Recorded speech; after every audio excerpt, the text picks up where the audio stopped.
Yo, what's popping? What's popping, people? What's popping? All right. A month ago, I made a video predicting that the Nets will not trade either Kevin Durant or Kyrie Irving in this upcoming NBA season. And within that theory, I stated that the Brooklyn Nets organization truly do not want to trade Kevin Durant. And this article that I just read affirms my point. All right. So according to, well, you know what? I could show you better than I could tell you. So let me read this article to you guys. Let me open the screen share. And by the way, um, the link to this article is located in the video description box underneath. So let me get to reading this article. All right. Hold on. What the hell? All right. So this article is from CBSSports.com, and the title says Nets haven't given up hope on Kevin Durant retracting trade requests per report. Retracting trade requests. In other words, the Nets are hoping, or in this case, haven't given Durant changing his mind about being for so that's what the word retracting means. It means to change your mind, right? Obvious. And the article is written by Sam Quinn. And the article starts off by stating this. When Kevin Durant asked for a trade during June, he likely expected to get one relatively quickly. The Nets appeared willing to cooperate with his request after a tumultuous season that they do not appear interested in repeating. A player of his caliber should have commanded a number of enormous offers for Brooklyn to sift through before ultimately settling on the best one. But a month after the request, no such offer has materialized. Durant's preferred Phoenix Suns likely don't have enough to land him now that DeAndre Ayton is off the table until January by virtue of the offer sheet he has already signed. The Miami Heat are similarly light on assets, and while the Boston Celtics have emerged as a surprising offer built around Jaylen Brown, the two sides have not yet come close to a deal. Now, let me stop right here, right? All right. Now, according to this article, it states that okay, the different teams that Kevin Durant desires to go to do not have enough assets in order to match the value of Kevin Durant. Therefore, Brooklyn, has not showed any real interest in actually affirming these different types of trades. You guys heard the room. The Phoenix Suns is where Durant preferred to be, but Durant also desires to be traded to the Miami Heat. And now recently, the world heard the news that the Boston Celtics have, created a package deal built around trading Jaylen Brown, a couple of other players, and some draft picks for Kevin Durant. But once again, news sources saying that, well, these are not enough resources. Well, these different offers don't provide enough resources to match Kevin Durant's value and the amount of money he got in his contract. Therefore, the Brooklyn Nets is hesitant in actually affirming that trade. Now, to me, I think that's a load of fucking bullshit. Because if the Brooklyn Nets were serious in getting rid of Kevin Durant, then he would have been traded one way or another. The Brooklyn Nets would have found some way to get rid of Kevin Durant if they were serious in getting rid of him. See, the reason why, because listen, especially in today's NBA, how many players have you here how many NBA players have you guys ever heard make a trade request and then a month later that request have not been acknowledged? Or in other words, that player have not been traded after a month requesting for a trade. In today's NBA, when a star player requests for a trade, usually in about a week or two, that player ends up playing for another team. All right? So whenever you have a player in today's NBA who requests a trade and a month after that trade request still hasn't been traded, it really means that truly the team does not want to get rid of that player. And in this case, you can't blame the Brooklyn Nets for not wanting to get rid of Kevin Durant, in my opinion, because Kevin Durant is a once in a lifetime type of player, or in a once in a generation type of player, in which it is very rare for you to have a player like Kevin Durant. It's hard for him to be replaced. Like, it's very hard to replace a Kevin Durant. Like, in my opinion, there's only like 5 players right now in the NBA that's very hard to replace. One is LeBron James. Another one is Kevin Durant. Another one is the Greek Freak. Another one is Kawhi Leonard. And another player is Steph Curry. These 5 players right now in the NBA is very hard to replace. All right? They're very hard to replace. So whenever these 5 players request a trade, really teams do not like that idea of giving them up. Even though it worked for LeBron James. No, actually, LeBron James left the teams on free agency. Even though if it has no, hold on. Even though it did work with Kawhi Leonard when he was playing for the San Antonio Spurs, and then demanded a trade from the Spurs, which had him end up going to the Toronto Raptors, right? Where for that one season he ended up winning the championship for the Raptors.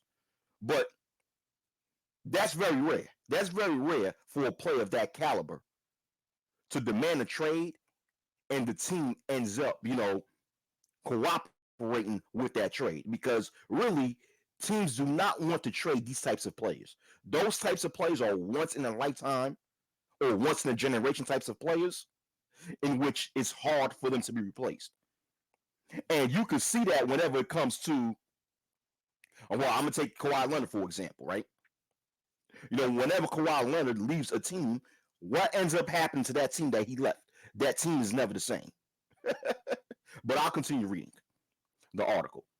So what I basically, before I continue reading, basically that's what I'm trying to say with the Brooklyn Nets.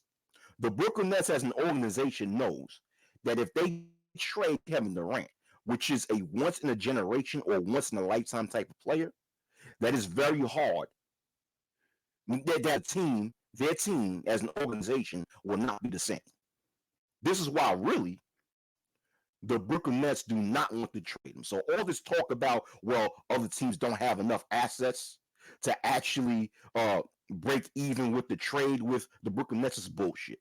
Like I said before, if the Brooklyn Nets was serious about getting rid of Kevin Durant, they would have gotten rid of him a couple of weeks ago. But I'll continue reading. The Miami Heat are similarly light on assets, while the Boston Celtics have emerged with a surprising offer built around Jaylen Brown. The two sides have not yet come close to a deal. Unless something changes between now and training camp, those offers are unlikely to improve. But according to ESPN's Zach Lowe, the Nets have not given up hope on an alternative, that Durant will retract his trade request, knowing that there isn't a viable move available to him. It is not known at this stage whether or not Durant might consider that option, but according to Mark Stein, he is still seeking a trade out of Brooklyn. Perhaps another month or two without a trade could change his mind. If Durant does return to Brooklyn, he'd be playing for a fairly strong team. The Nets still have Kyrie Irving, in which Kyrie Irving decided to opt in for his final year of his contract with the Brooklyn Nets, which is in the upcoming season. The Nets still have Kyrie Irving and Ben Simmons. Joe Harris and Seth Curry will presumably be healthier. Nick Claxton and Patty Mills were re-signed. And the Nets took a high-risk, high-reward gamble on T.J. Warren that could give him another starting caliber player on the wing. Excuse me, let me reread that sentence. Nick Claxton and Patty Mills were re-signed, and the Nets took a high-risk, high-reward gamble on T.J. Warren that could give them another starting caliber player on the wing. And T.J. Warren's a very good player, by the way. It is entirely reasonable to suggest that the Nets could be stronger than some of the teams trying to trade for Durant should he decide to remain in Brooklyn.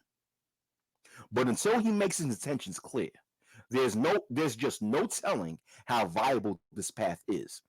If Durant tells the Nets tomorrow that he refuses to play in Brooklyn, that might lower their asking price a bit.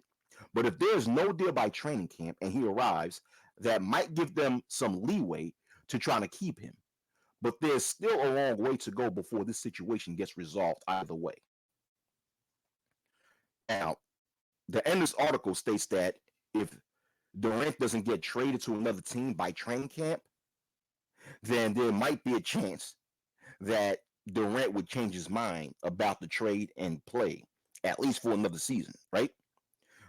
And the NBA training camp, correct me if I'm wrong, is not until August or September. I think around that time, around August or September, is when the NBA training camp starts, right? And we're not that far from that time. And really, it's been a month now, and still Kevin Durant have not been traded. So if he does not get traded by training camp, maybe Kevin Durant might change his mind. But really, like a prior video pertaining to this topic, Kevin Durant, in my personal opinion, never wanted to leave Brooklyn. The only reason why he's requesting the trade is, once again, according to my theory, because it revolves around Kyrie Irving, in which the Brooklyn Nets do not want to give Kyrie Irving a max contract. Kyrie Irving is returning to the Brooklyn Nets, but he's playing in his final year of his contract with the Nets. And the Nets do not want to give Kyrie Irving a max contract. And due to that, I believe that's why Kevin Durant wants to leave Brooklyn. Because Kevin Durant, in which he's in his 30s, I think he's about, 33, 34 years old, something like that. He has only a few good years left in his NBA career. And within those few good years, Kevin Durant wants to win another championship. And Kevin Durant believes that his possibility of winning another championship with the Brooklyn Nets is if he has a healthy Kyrie Irving playing by his side, which is true. Right? If Kevin Durant wants to win another championship with the Brooklyn Nets, he has to have another star by his side to help him win that championship. And that star is Kyrie Irving, if healthy, right?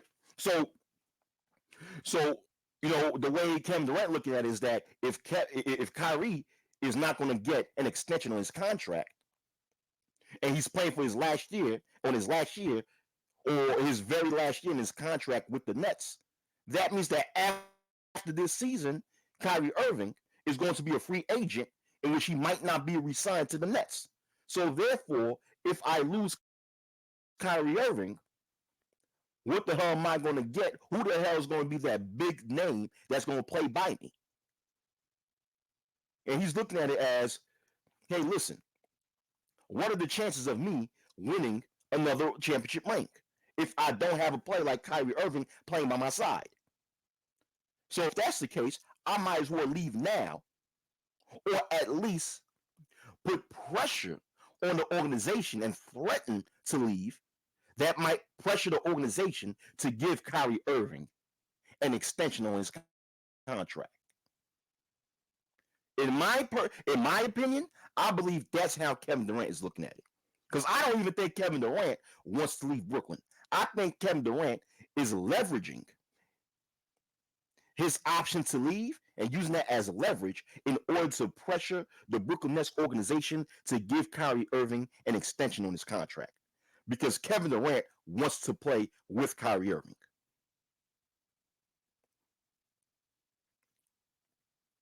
But it seems like right now the Brooklyn Nets do not want to keep Kyrie Irving. But of course they want to keep Kevin Durant, which is why they gave Kevin Durant an extension for that 5-year, $119 million deal, right? But if KD, which is the one that the Nets want to keep, say, I'm out, that might cause Brooklyn to change his mind. Brooklyn to say, oh, wait a minute. What do you want? And I believe that's what Kevin Durant is doing. And this is the reason why a month after Kevin Durant requested the trade, you don't see any trade moves being done because neither side really want to separate. It's just a game of leverage in this situation. That's it. People don't understand. I think I mentioned this in one of my prior videos. I think people forget that Kobe Bryant, rest in peace to him, that he did that years ago while playing for the Lakers during the 2006-2007 season, where he threatened to request a trade, or he threatened to leave the LA Lakers organization. And he threatened that. He threatened to leave, not because he just really wanted to leave LA. It's because at that time, LA did not have another star to play with Kobe Bryant, which is hypocritical because Kobe Bryant was responsible in the Lakers getting rid of Shaq. But then Kobe wanted to another star, I guess, to be Shaq's replacement, to play by his side. And the Lakers at that time didn't seem to do that. So Kobe Bryant threatened to leave, but he used that as leverage to put pressure on the LA Lakers organization to get another star player to play by Kobe Bryant's side. And it worked for Kobe because it did pressure the Lakers to get another star player. And the Lakers organization fell to that pressure and said, fuck it. We're going to find our way to get Pau Gasol. And once the Lakers got Pau Gasol, the rest was history. Kobe Bryant ended up going to playing in 3 straight NBA championships and winning 2 of them, right? So this is what star players do. And of course, the Lakers did not want to risk losing Kobe Bryant. I mean, they made a big risk losing or choosing to get rid of Shaquille O'Neal. But they definitely did not want to make another risk and get rid of Kobe Bryant because why? Kobe Bryant was a once in a generation or once in a lifetime type of player in which it was hard to replace him. So if he threatens to leave, your team, the Lakers, will never be the same. Therefore, the Lakers knew that it was better to just say, you know what? Let us cater to Kobe Bryant's demands, and we get another star player. Therefore, our success could run a little bit longer. And the Lakers did the right decision in doing that, and look what happened. So I think this is the same case with the Brooklyn Nets. That's the reason why I gave that explanation about the LA Lakers and what happened with Kobe Bryant back in the 2006-2007 season is because I believe this is the same case. This is quite a similar case with Kevin Durant and the Brooklyn Nets, in which Kevin Durant is just putting pressure on the Nets organization in order to give Kyrie Irving an extension. And if the Nets don't give Kyrie Irving an extension, KD won't change his mind. So if the Nets really hope KD to change his mind, they better change their mind on giving Kyrie Irving an extension on his contract. But that's all I have to say in regards to this topic. So anyhow, I'm out here, guys. Peace.